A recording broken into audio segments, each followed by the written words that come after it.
Good day and welcome to Predators Proclivity, where we look at data from the season for the NHL Nashville Predators and make comments upon it. I'm your host, Preston Proctor. Yeah, the Preds, man, snuck out with one last night. I really thought, if I was going to pick which game was going to be 5-2 and one was 2-1, I would have had Vancouver at 5-2 and Anaheim at 2-1. Shows how much you can predict ahead of time. But or how much I can predict ahead of time.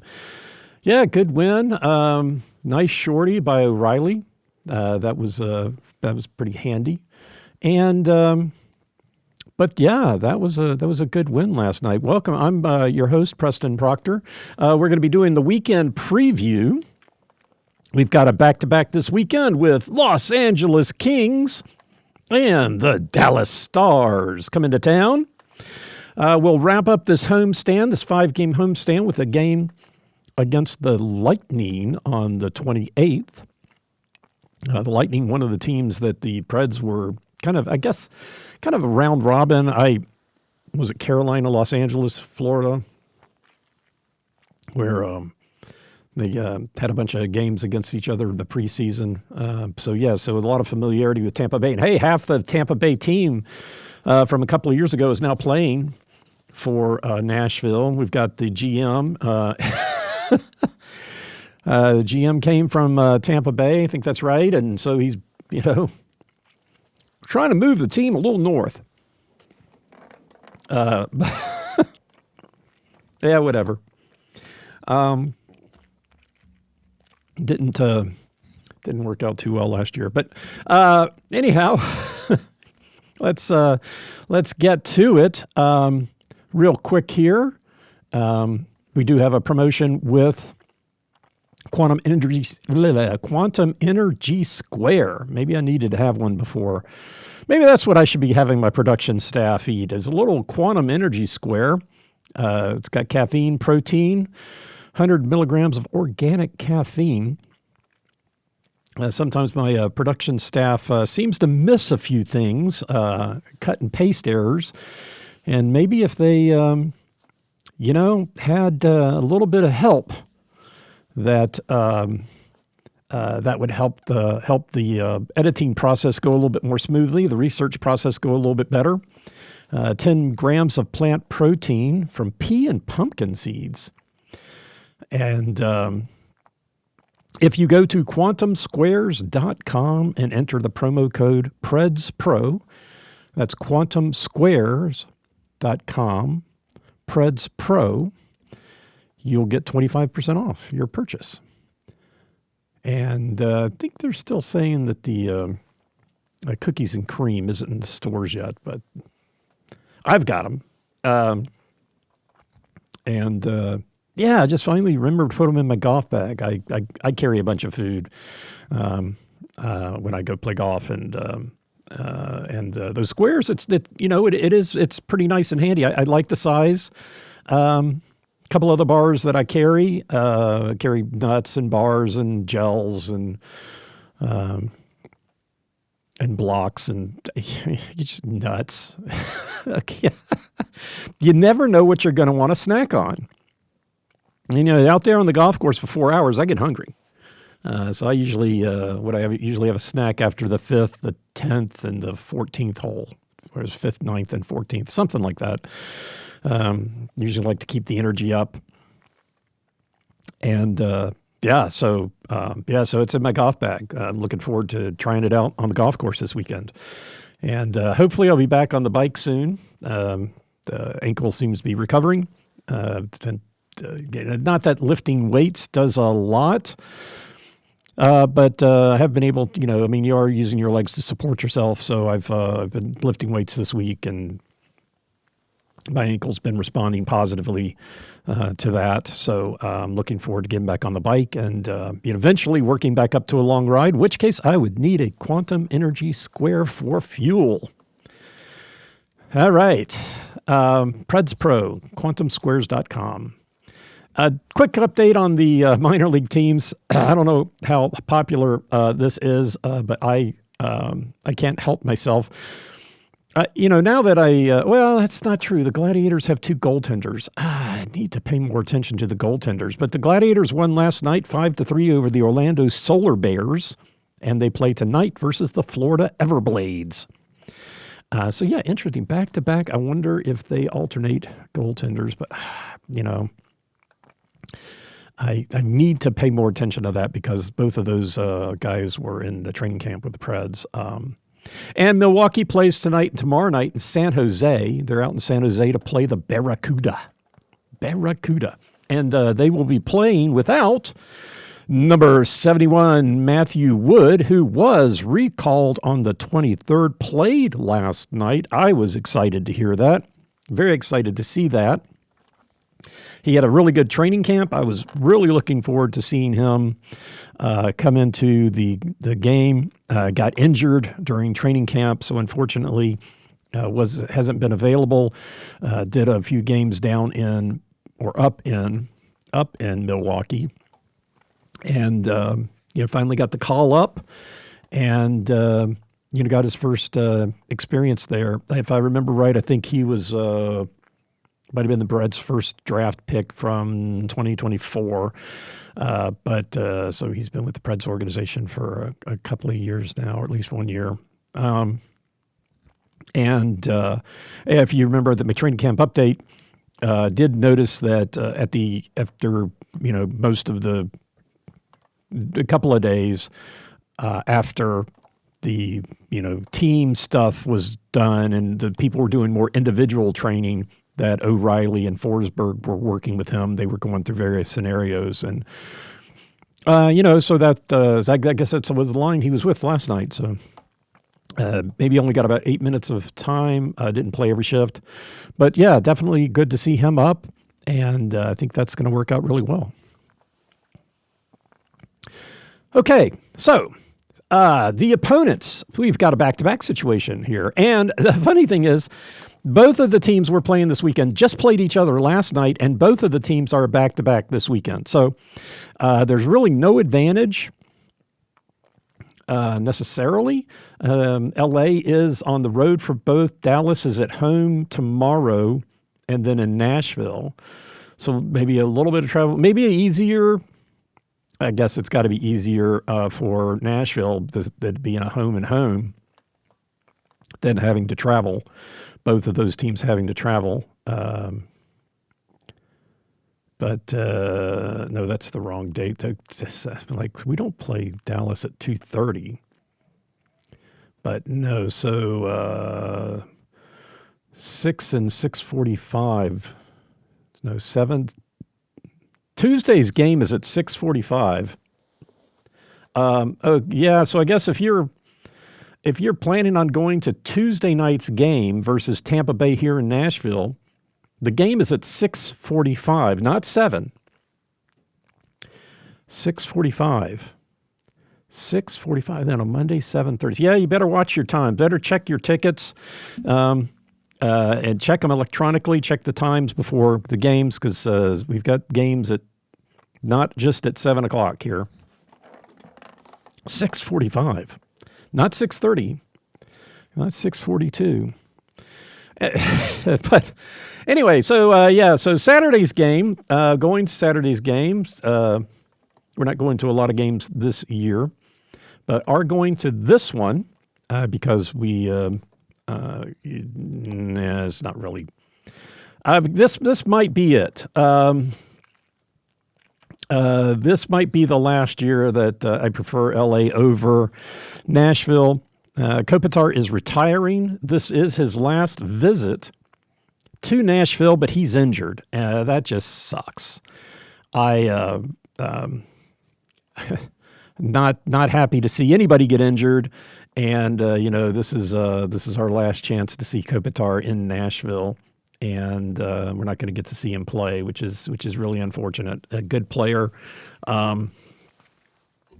and deserved more accolades than he got. But what do you want? He plays in the Western Conference and he plays in California. So, Yeah, not the media just can't bother to stay up late enough to watch West Coast games. I did my analysis of bias in awards a year ago, and go back and check that out last summer. Went through a 30-year review. Went through a brief history of the NHL too last year. So because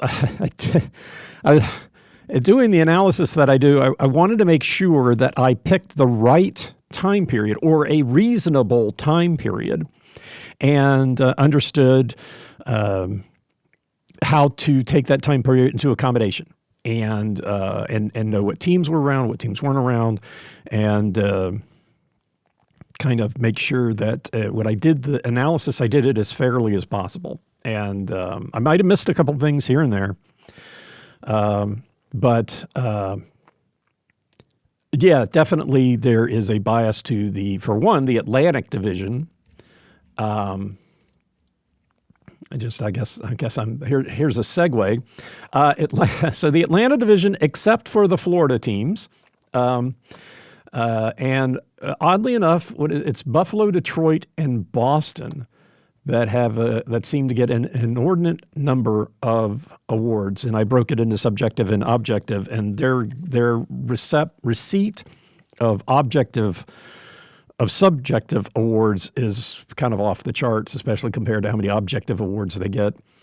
Skewed a lot because they won 6 Vezina trophies, and I can see the guy's name, and I could see the guy playing. I just can't think of the guy's name right now. And he was a really good goaltender, and probably in my analysis, 4 times was probably fine. But he did win it 6 times, so a little bit skewed. Definitely the Vezina Trophy is skewed in the 30-year time period that I looked at it. The Eastern Conference won it 25 times. They won the Stanley Cup 18, won the Vezina Trophy 25. Weird thing about the Vezina Trophy is that the GMs are the people who decide who gets it, and you'd think that Western Conference GMs would appreciate the goaltenders that their teams are having to play, i.e. Jonathan Quick, and doesn't seem to be that way. Of course, the last 2 years, ever since I did this analysis, Connor Hellebuyck in Winnipeg has won it. Definitely deserving. I'm not gonna say he's not. But yeah. Anyway, wow, that was quite the segue. So what are we doing here? Talking about the Los Angeles Kings, right? And then, of course, Jonathan Quick, who plays for the Rangers right now. So we'll probably go to the Rangers game. Hope he gets in goal. So much fun to watch. Just a fun goaltender. Yeah, I have. Our family has a soft spot for goaltenders. Just love the fire that Jonathan Quick plays with, and yeah, definitely, stands on his head. But he doesn't play for the Kings. He doesn't play for Dallas, and that's the teams we're talking about. Okay, so let's move on. We've got the Los Angeles Kings coming here on Saturday. They are tied. They are tied for 5th with 8 points. They're tied with Vancouver in the Pacific Division. And Vancouver's 4-4. The Kings are 3-3-2. So the Vancouver gets a little bit of a nod there. Wow, Calgary's only got 3 points.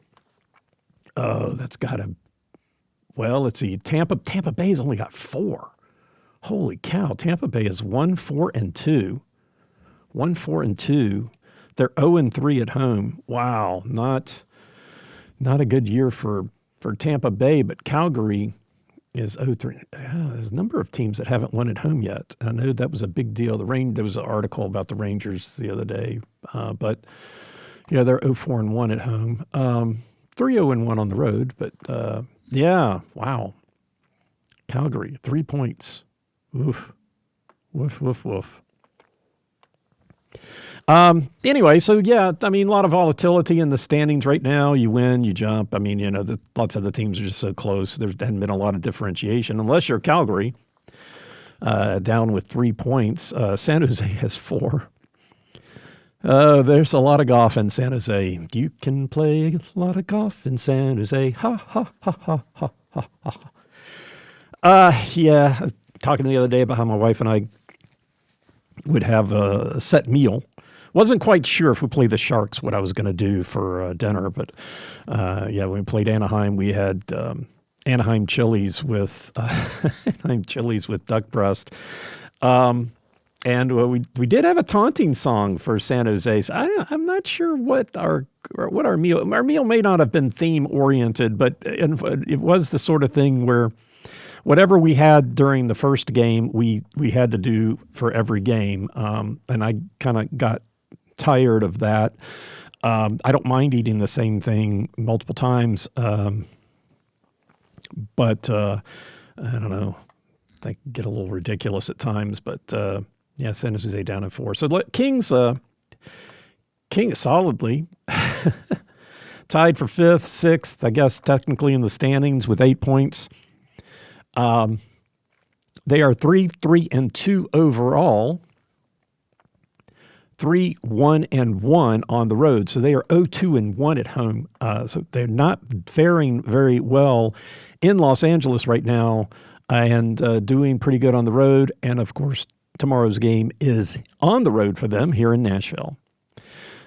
For them, Saturday's game is the third game of a 5-game road trip. They are 2-0-0 on that road trip. Both of those wins were in overtime, and the game before that was an overtime loss. And they've had they won one in a shootout. The second game was a shootout. The fourth game they lost in a shootout.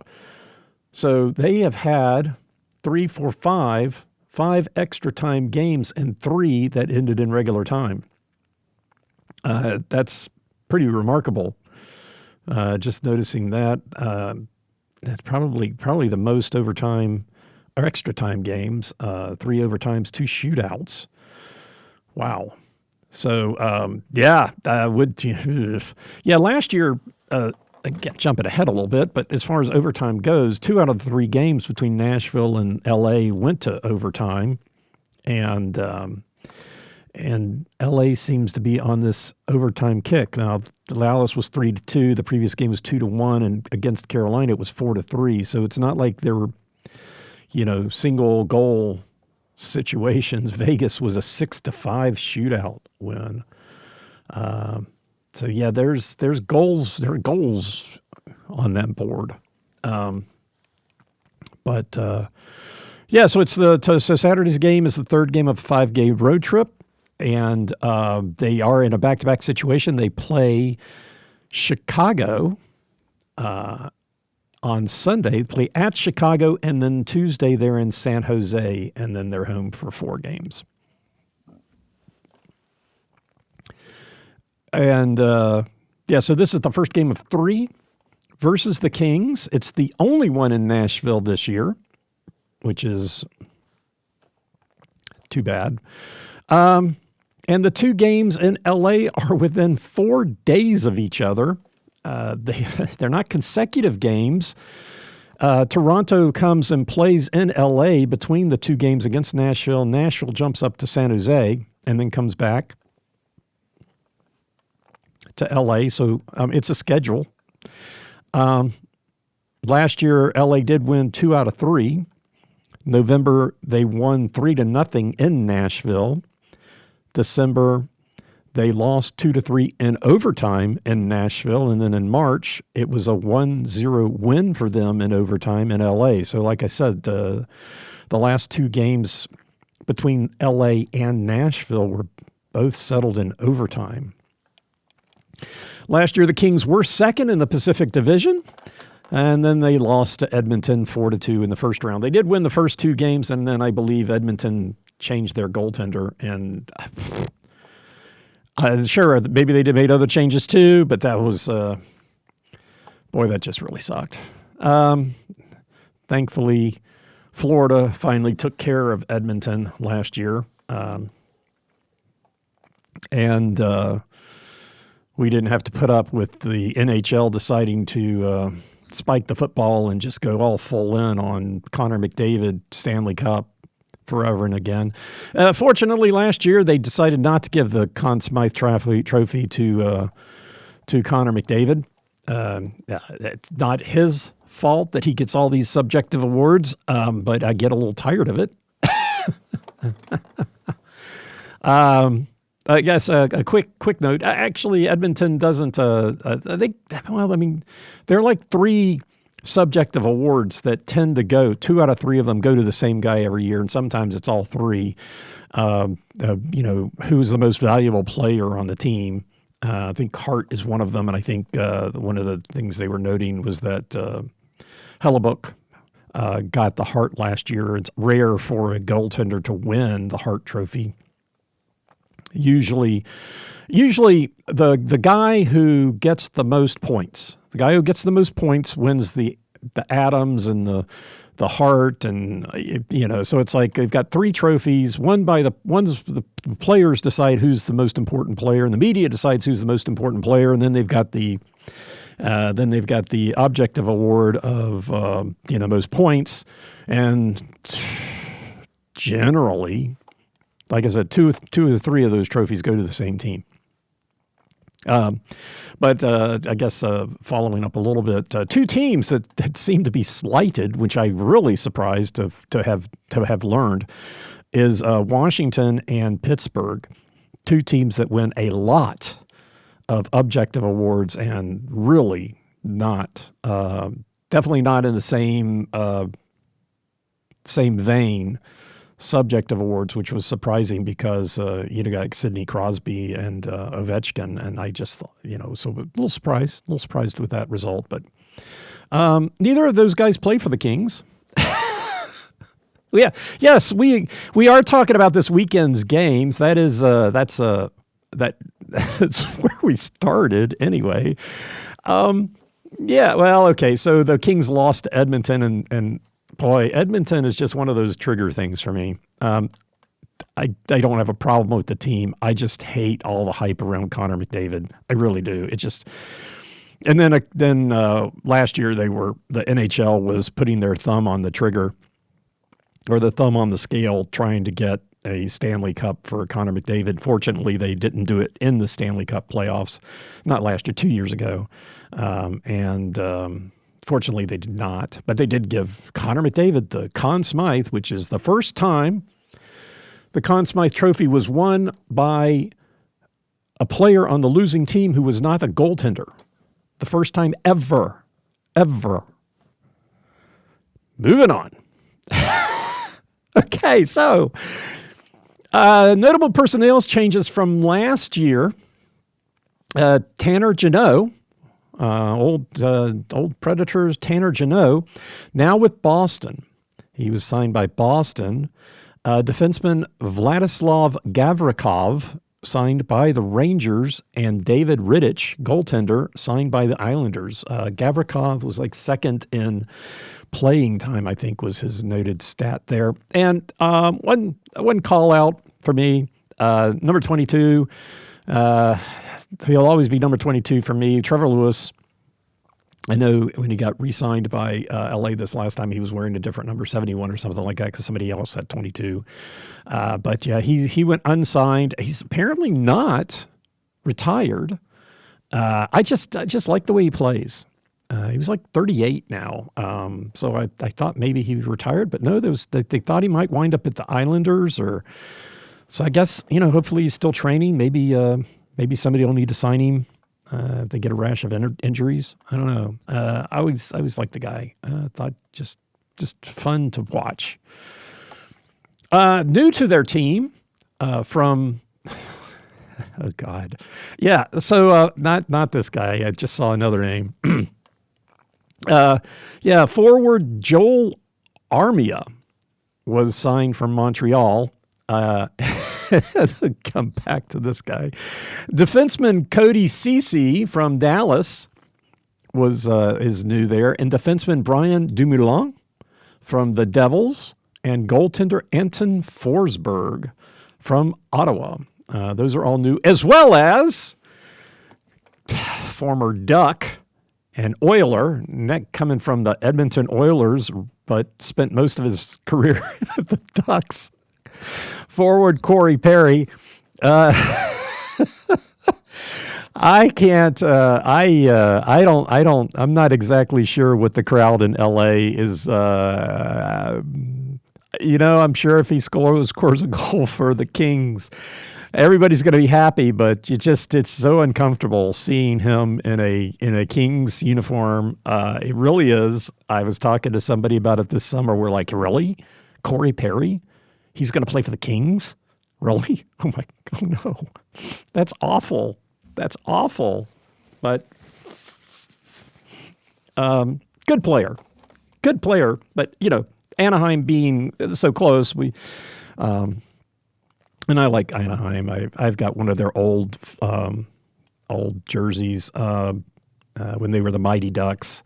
And I think it's fun that we see Mighty Ducks uniforms here in Nashville. Ducks aren't even playing, and people wear them. But those are the Mighty Ducks from the movie, not the original Mighty Ducks hockey team jerseys.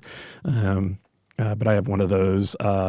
Anaheim Stadium was a fun place to go. I had to work in Anaheim for a while, and like I say, I was just going to games, and the Mighty Ducks. It was funny.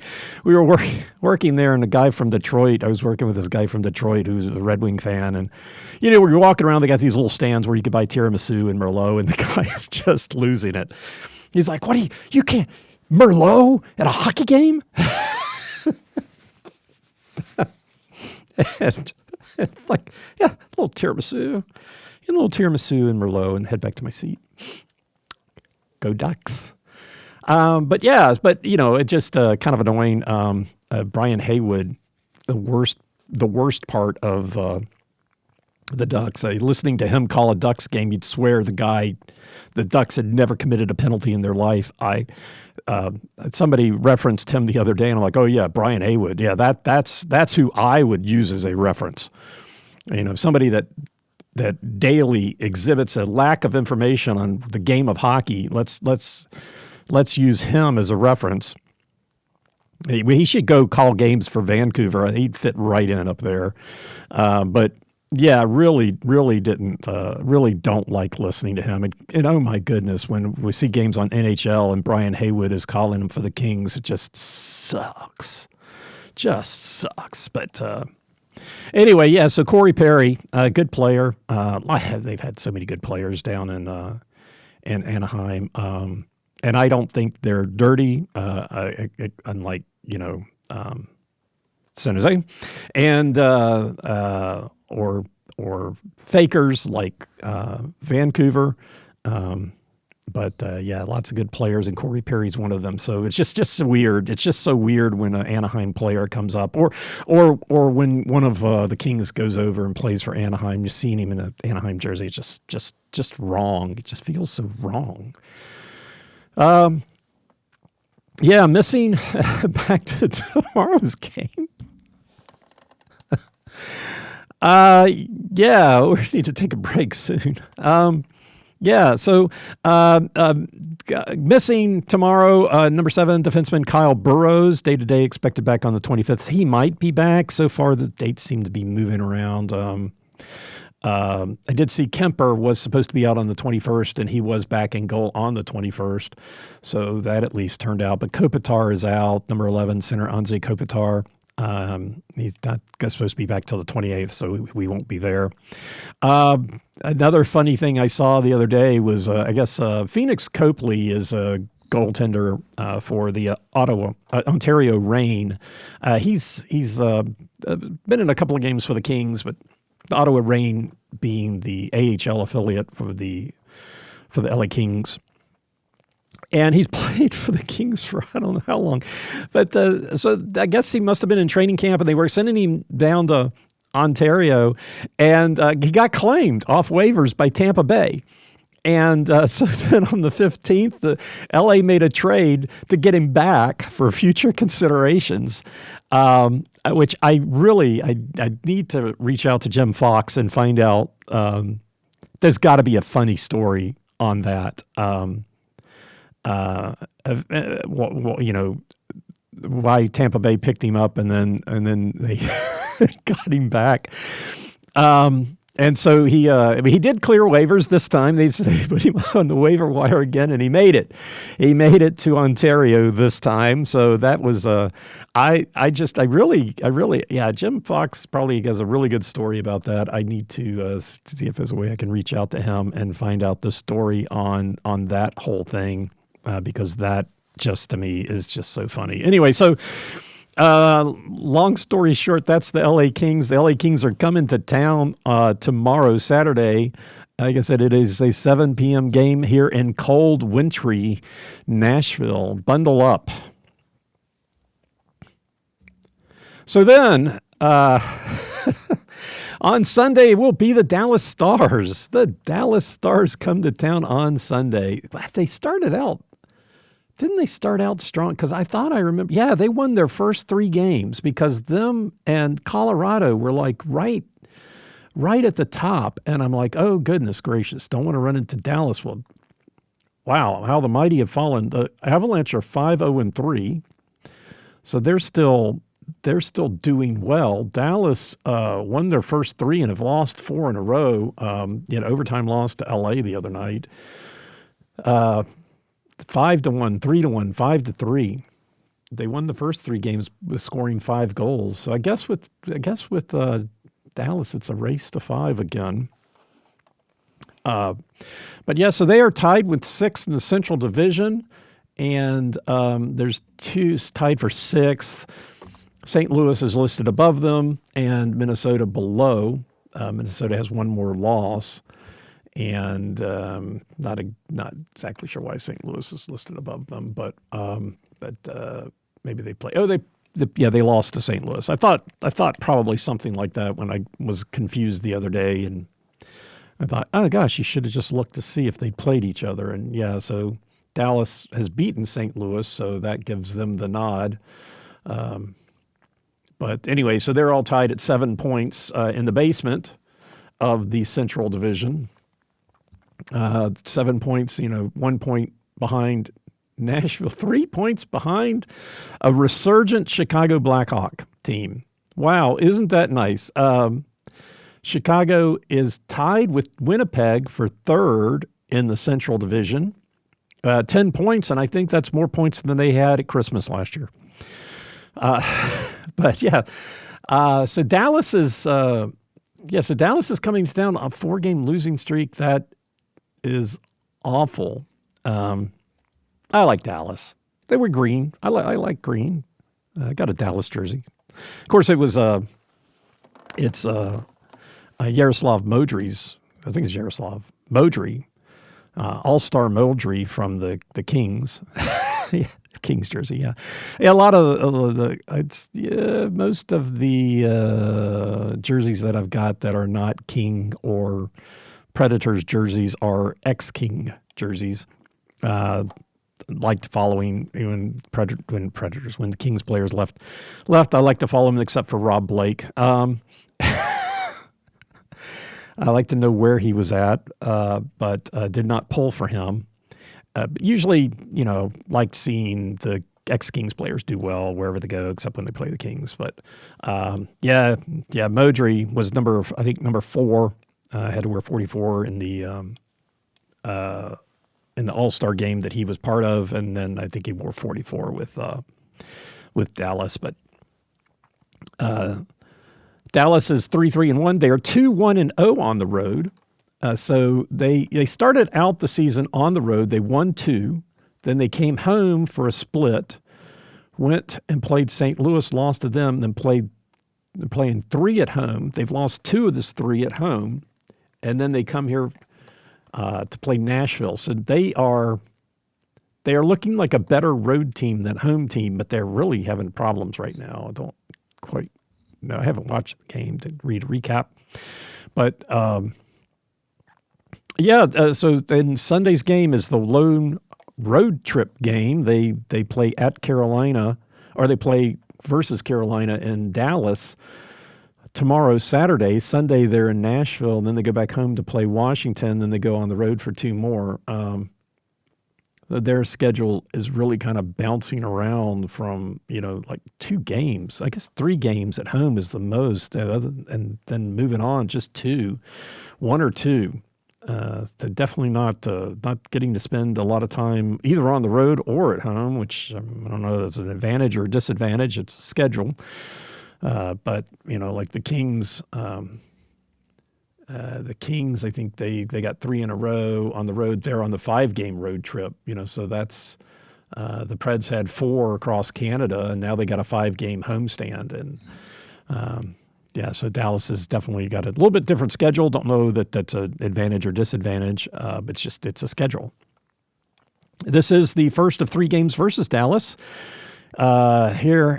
Back here in Nashville in early November, and then in Dallas in late February. So we'll see Dallas again here in a couple of weeks.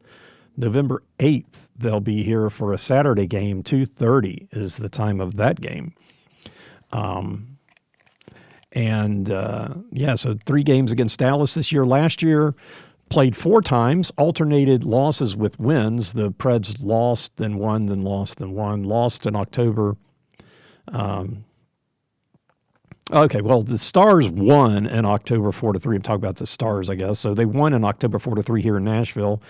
In December, they lost in Dallas. So Predators won 1-4, the score of that game. Then in April, still in Dallas. So they got 1 in Nashville, 2 in Dallas, and the last one in Nashville. So the third game was in April, 5-1 win for Dallas in Dallas, and then came here. For the last game of the year, last year Nashville played Dallas the first game and the last game. So, remember the start last year. So obviously that was a loss, and then the last game of the year was a win for the Preds, 5-1 over Dallas. Last year Dallas was second in the Pacific Division. They beat Colorado 4-3 in the first round. Then they beat Winnipeg 4-2 in the second round, and then lost to Edmonton 1-4 in the third round. They won the first game, and then lost 4 in a row. So that was what they went through last year. Missing from the team, Mason Marchmont, forward Mason Marchmont, in a trade with Seattle, and Evgeny Dadonov signed by the Devils, and Mikhail Granlund signed by Anaheim. And then Cody Ceci signed by the Kings. Defenseman Cody Ceci. Cody with a Y. I spelled it with an I for some reason, and then I couldn't find him when I was doing a search. They did add a couple players. They signed from the Devils forward Nathan Bastian and forward Radek Faksa from the Blues. They've got a number of players injured. Let's see, a couple of them are expected to be back on the 25th, so they might be back. Center Chase Wheatcroft could expected to be back tomorrow. We'll see. Right wing Kyle McDonald. And here's where the production staff did not go back and put the numbers in. I always like to call the numbers, but man, gotta get them some quantum energy squares. Gotta get those into the office instead of me hoarding them all the time. All right, we're gonna work on that. So right wing Kyle McDonald out till the 1st of November. Jamie Benn, left wing Jamie Benn out until the 11th of November. Oscar Back, center Oscar Back. Yeah, let's see. Yeah, what was that? 5 of the 6 are wings, are forwards. We got one defenseman, Nils Lundqvist, who is out until the 1st. And then Matt Duchene, we all know Matt Duchene. Center Matt Duchene, expected back tomorrow. So he might, Oscar Back also expected back tomorrow, as well as Chase Wheatcroft. So those 3 players may be available on Sunday. Because we have to keep our eyes open. But Jamie Benn, Kyle McDonald, and Nils Lundqvist not expected back. Matt Duchene, very dangerous player. Very dangerous player. Why would we want him here in Nashville? Okay, so that's your opponents. And for the Nashville Predators are tied for fifth. A lot of bouncing around. The other day they were in the bottom, and then they won, and they jumped past people, and there's just a lot of movement right now. They're 5 points behind Colorado. It's just so early in the season. Played 8 games so far for the Predators. Some teams have played 7. So see a lot of movement with that, but they're not tied with anybody. They are solidly in fifth, 2 points behind Winnipeg and Chicago, and a point ahead of the Blues, the Stars, and the Wild. Yeah, the Utah Mammoth up there in second. Mammoth. These are the third and fourth games of the 5-game homestand. They are back-to-back Saturday, Sunday. And then on Tuesday, the Tampa Bay Lightning comes in for the last game of the homestand. Notable personnel changes. Defenseman number 41, Nicholas Hague, and number 81, right wing, Jonathan Marchessault. They are thought, they had... Hague, it was the 23rd, then became the 21st, and now it's the 25th. And Marchessault is now expected back on the 25th. It had been the 21st, so thought maybe they would be back in for the Anaheim game, but no, they're not back yet.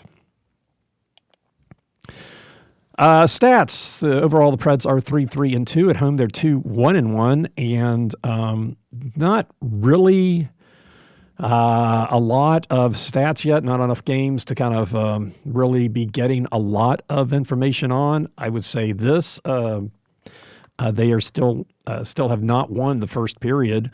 They're 0-2-6 in the first period. Those of you who might not be familiar with the terminology, just when you're talking about winning a period, it's just if you take a look at that period, whether they scored more goals than the other team or not. Irrelevant of, it's like in the second, third period, irrelevant to what the score is coming in, score could be 5-2, but if both teams scored 1 goal in the second period, then you consider that period to be a tie. One of the metrics that slight caveat to is if you win 2 periods, you win the game. We did see in the last couple of years that there were 2 cases, both last year and the year before, where winning 2 periods, you didn't necessarily win the game, and that's because the other team won 2 periods too. So, 1 game differentials, 1 goal differentials in 2 of the periods, and then the 2 goal differential in the third period, and the next thing you do, you're going to overtime. And so you can win 2 periods and still lose. But generally, if you win 2 periods, you win. Against other meaningless stats at the time, as far as the getting the first goal, when the Preds get the first goal overall, they're 3-0-1, and when they do not, they're 0-3-1. So if they do not get the first goal, they have not won the game to date. If they do get the first goal, they have gone to overtime and lost. So that's overall the case at home. Twice they got the first goal and they've won, and twice they didn't, and they've lost both of those, one in overtime.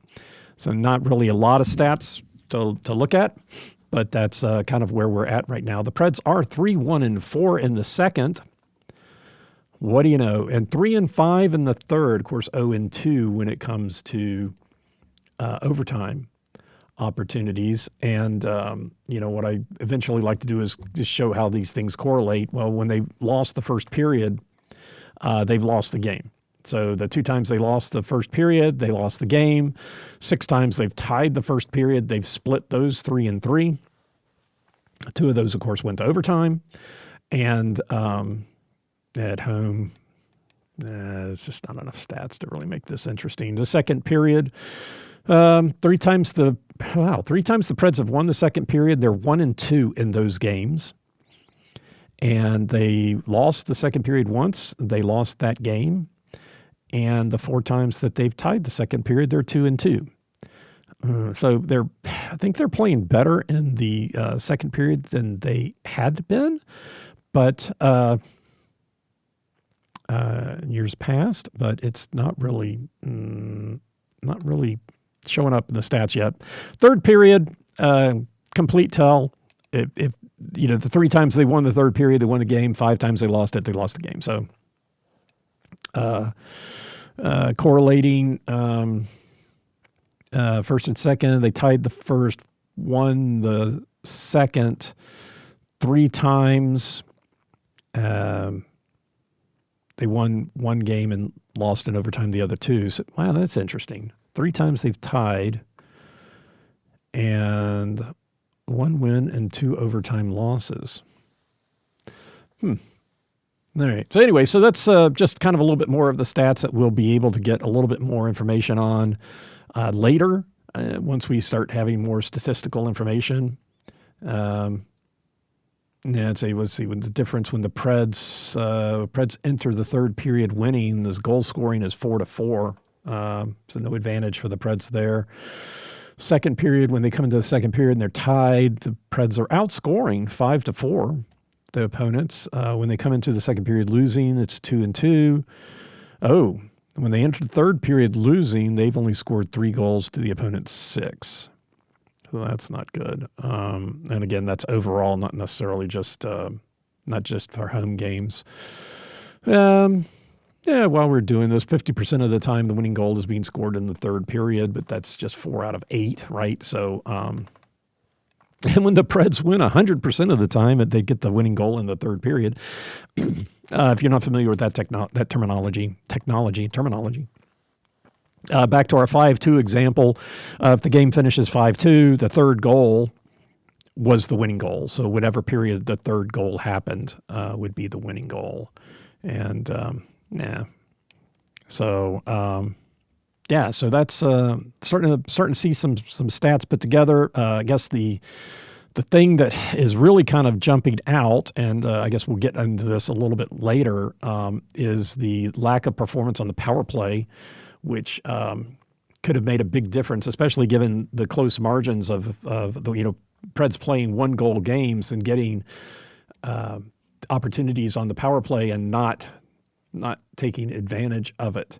Both of the 3-2 overtime losses could have been wins. Wouldn't even gone to overtime if just converted 1 power play, and to make a difference in the other games too. So that's problematic. In general, the Preds are doing well. Get to that a little bit later. Right now, like 25% of the time, the opponents are scoring on power plays in the third period. The Preds are scoring 17% of the power plays in the third period, but the opponents 25%, 40% on the road apparently. So that's not good. But and it's really the problem is the Preds not scoring. The penalty kill is still doing pretty good. Take a quick break. All right, matchups. And, so looking back at what they did last year and then looking at what they did this year, as far as goal scoring goes, last year Dallas was 3rd in the league in goals for. So far this year, they're 23rd. But last year overall they were 3rd, and they were 4th in the league in scoring in the first period. And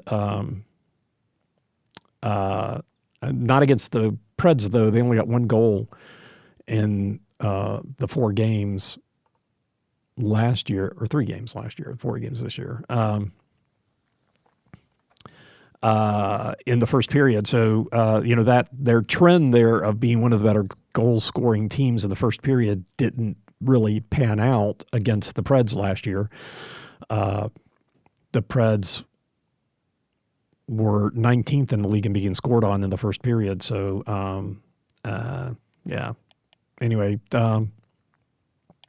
kind of interesting. The Kings last year, goals against, they were 31st in the league and being scored against. In the first period, the best in the league about not being scored on. And Nashville only got one goal against the Kings last year, so that held up. There wasn't a lot of goal scoring in the Nashville Kings games last year, but the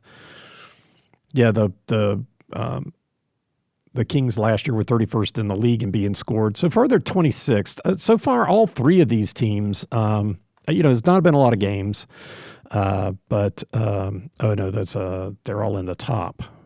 This year being scored against. The Kings are 9th, Dallas is 10th, and Nashville is 13th. The Kings and the Stars both have 26 goals scored against, and the Preds 25. So overall, they've all equally been scored against. And very close again. Yeah, Dallas and the Kings both have scored 21 goals this year, which makes them 23rd and 24th in the league, and the Preds' 19 goals puts them 29th in the league. Preds next to last in the first period, scoring only 3 goals this year. Last year, they were 25th in the league. Goal scoring for the Preds last year was not the greatest. Last year, they were worst in the league in the third period, only scoring 69 goals last year in the third period. They've got 9 this year. They're 14th in the league. So the goal scoring so far in the third period has picked up over last year. I've taken a look at, speaking of number of goals, it's interesting. Last year, 33% of the goals were being scored in the second period, 29 in the first, and 36 in the third. So far this year, a little bit down, a little bit not as much scoring. Only 25% of the goals are happening in the first period in the NHL this year, 35% in the second. So the second period has had an uptick and still 36% in the third.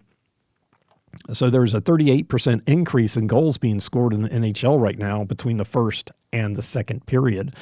43% increase between the first and the third. So that's amazing. 167 goals. This is as of yesterday morning, so it does not consider last night's goals, yesterday's games.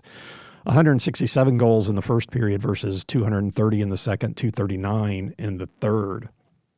And then to round things out, 19 in overtime.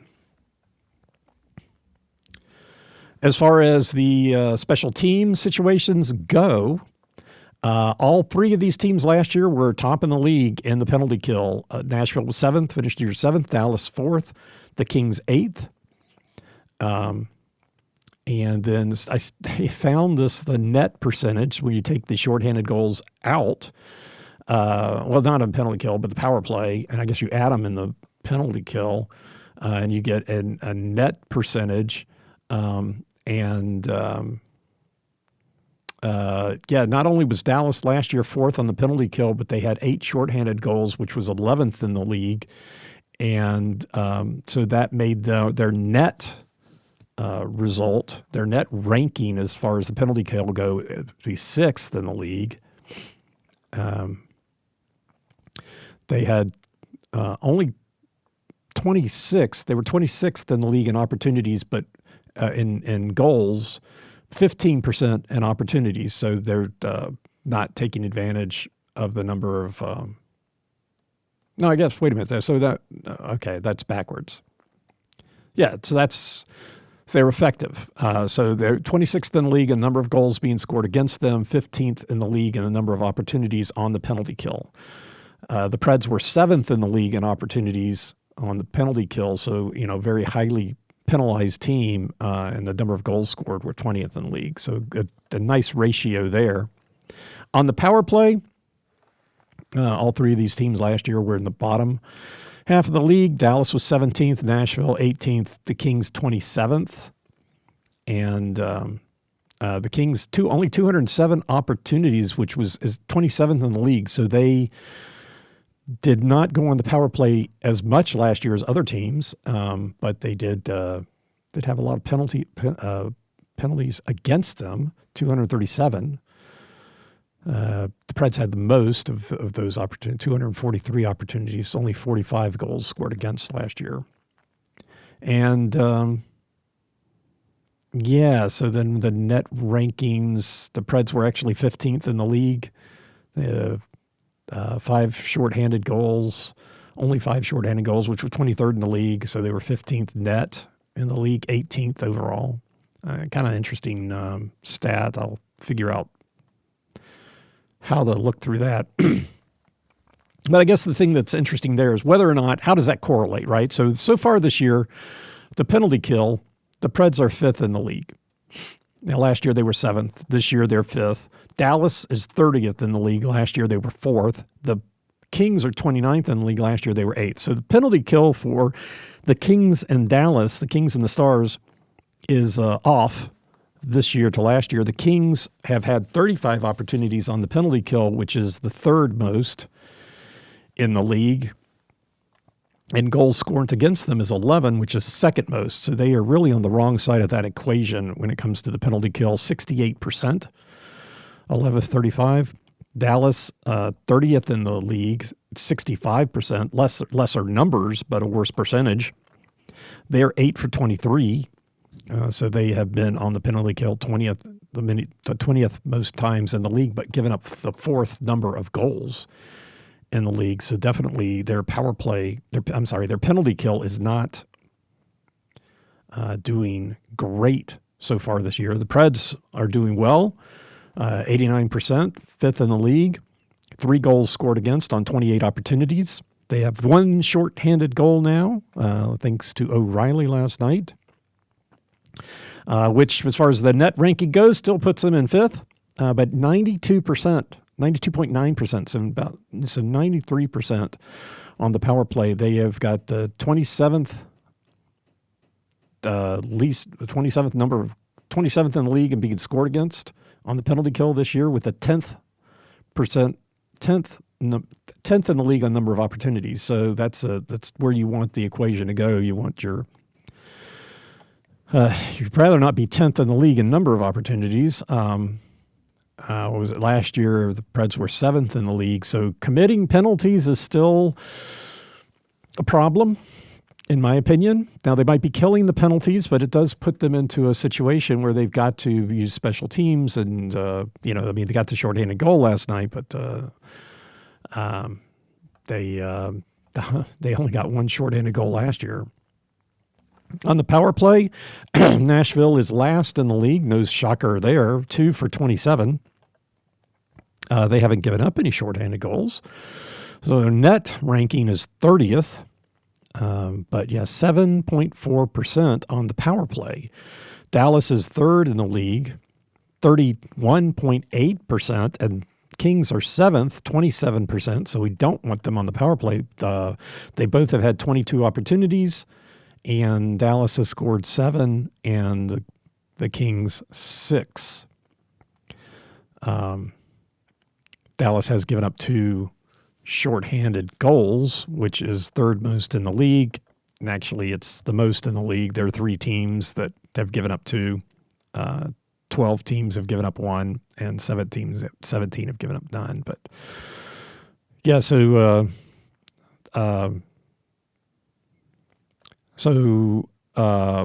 Dallas has the 7th most number of goals in the league on the 25th most opportunities. So they are really taking advantage of being on the power play. And so being on the power play this weekend, or being on penalty kill this weekend, the penalty kill for the Preds is pretty good. But these are 2 teams that know how to take advantage of that. Granted, Nashville has been shorthanded 28 times, and they've only been on the power play 22. So Nashville's got more experience. Don't like that.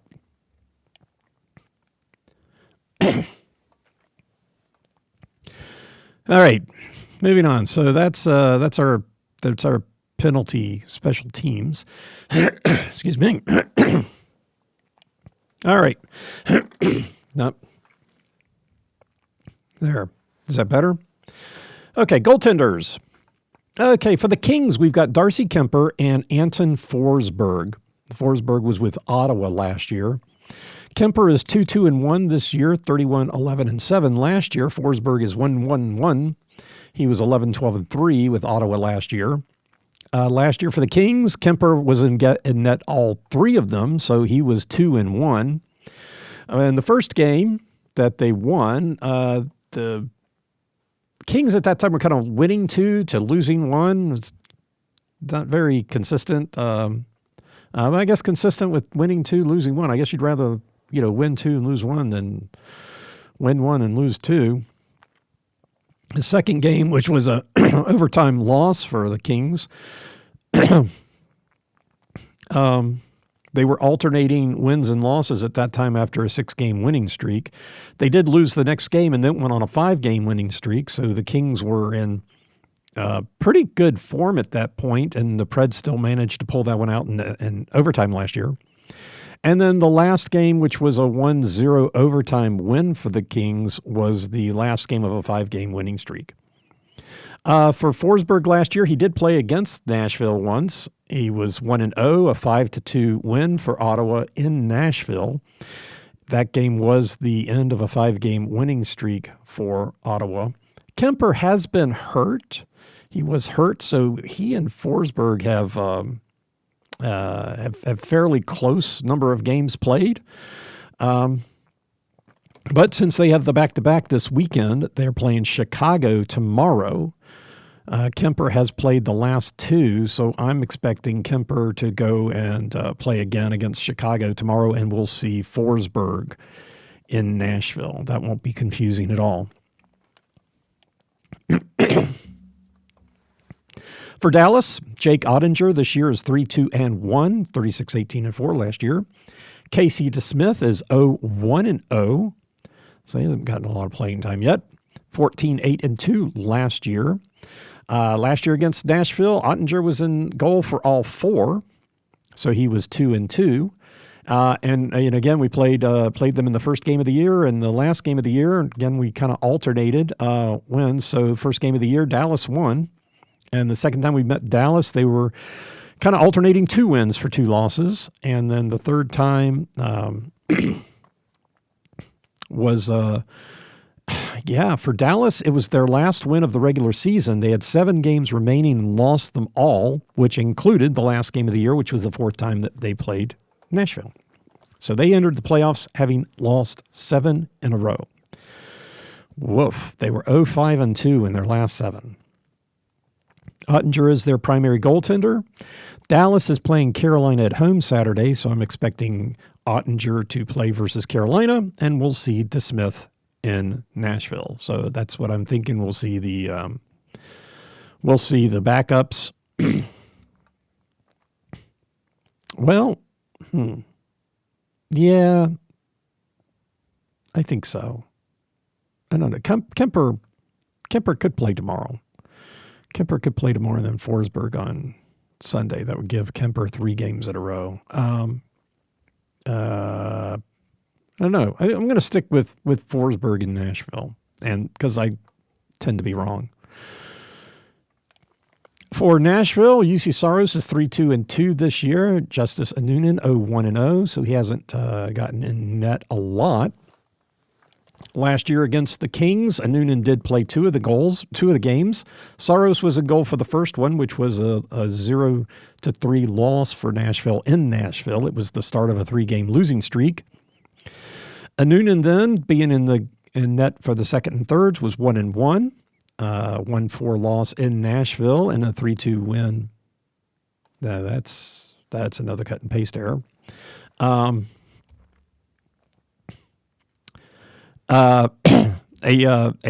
3-2 win for Nashville in Nashville, and then a 1-0 loss in.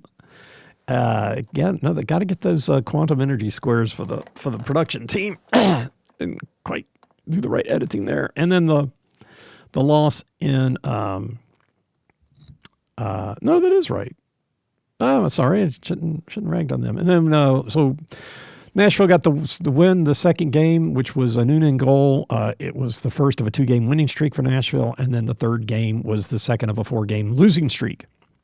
Against Dallas last year, Wedgwood was in goal. It was the first game of the year.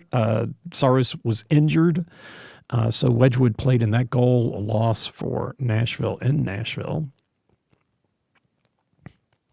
Noonan was in goal for the second and third games against Dallas, so that was 1-1, both of those games being in Dallas. The second game broke an 8-game losing streak. That win was that was a win in Dallas, broke an 8-game losing streak for the Preds. They were 0-5-3 in that losing streak, and the third game was the fifth game of a 6-game losing streak. That loss 1-5 in Dallas, and then Saros played in the last game of the year, and he won that game. Preds won 5-1. This is a back-to-back situation, and so I'm expecting to see a Noonan in goal versus the Kings and Saros in versus Dallas. So, of course, it will be Saros tomorrow and a Noonan on Sunday, but there you go.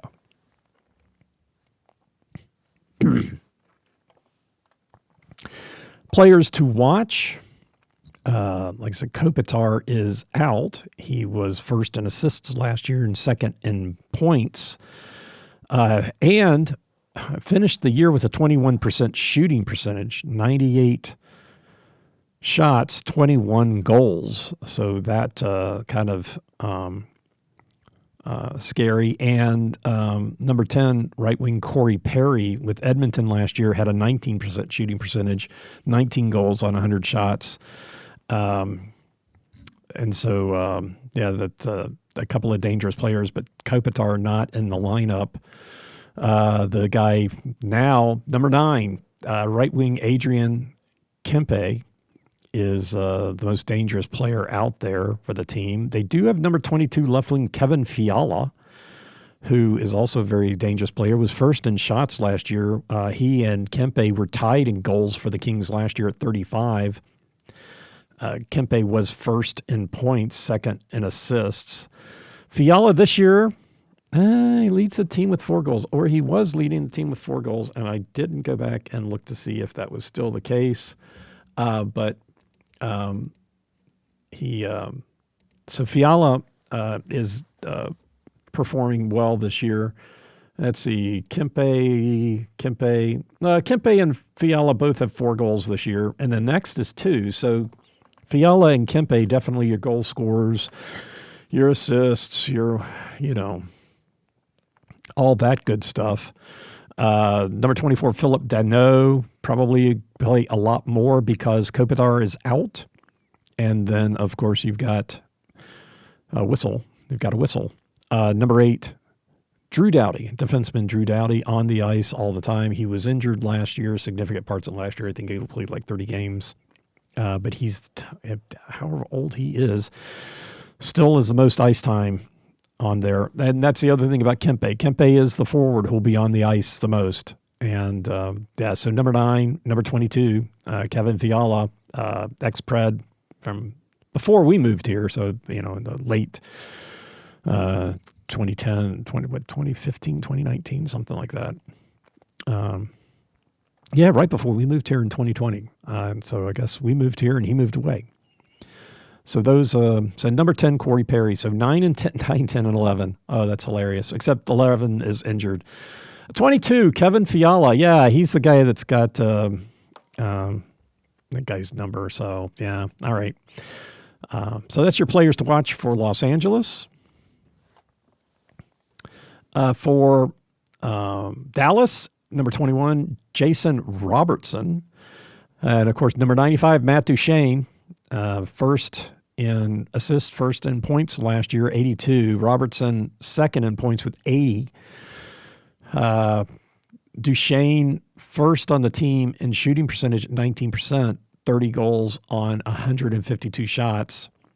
Tyler Seguin last year was second on the team in shooting percentage, 19.6%, 9 goals on 46 shots, so I definitely would worry about him. Duchene injured, might be back. I guess another note is that Radek Faksa is 61% on faceoffs this year. He's 57% last year, which was quite good. And this year is 61.5% so far this year.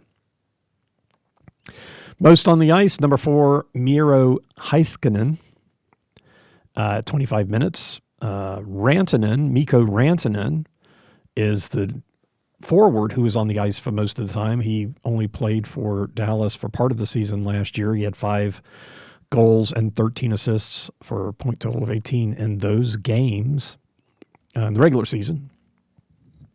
And, so what do we got? We got 91, 95, 96, 21, 95, 91, 95, 96, 21. Good luck remembering that. I'm sure I'm not going to. But anyway, I'm sure you'll see these guys on the ice. So it'll be this. Those are the dangerous people to watch. That's for sure. For the Preds, normally I'd just say it's somebody in the 9 or divisible by 9. Marcia Schalt is out, so you don't need to do that math. However, number 56 left wing Eric Halla has 2 goals and 2 assists this year, so he's making a name for himself. And then number 77, right wing Luke Evangelista, even though he held out through training camp, he's got 3 assists. And yeah, definitely those guys are playing well. O'Reilly is at a phenomenal shooting percentage of 33%, 3 goals on 9 shots. Ryan O'Reilly, number 90, the forward most likely to be on the ice, at least last year. I think so far this year too. Yeah, so that's let's see, dump. Let's see if I can get to the stats fast enough. I'm just still going. Yeah, so Yossi Skay, Perbix, O'Reilly, 4th on the team this year so far, 1912. Followed closely by Forsberg, 1903. But Ryan O'Reilly, the first forward on the list after Yossi Skay and Perbix. Okay. So that's your Preds. As far as momentum goes, the Kings are on a 2-game winning streak, both of them in overtime. Dallas is on a 4-game losing streak and playing Saturday in Carolina, so that losing streak is likely to continue.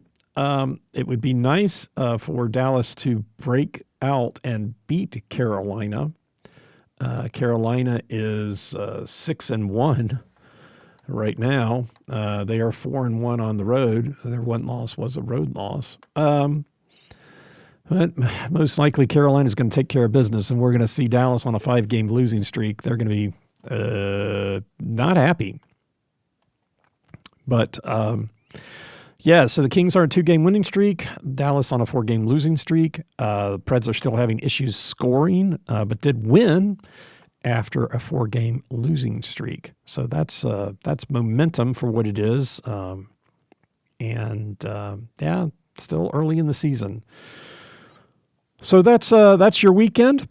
Got the Kings coming in on Saturday, Dallas on Sunday, both dangerous teams, and we will need to be at our best and hopefully get a couple power play goals. I think that is the key. That is the key. Maybe I'll start tracking that. The Preds record when they get a power play goal. Yeah, that they only have 2, so it ought to be fairly easy to figure that one out. Yep. No, that's a shorthanded. Yeah, Preds differential. Well, okay, I'm not gonna get there that quickly. Well, anyway, so go Preds this weekend, back-to-back Kings and Dallas. Thanks for listening. I'm Preston Proctor. Who am I? I am Preston Proctor, and you've been listening to Predators Proclivity.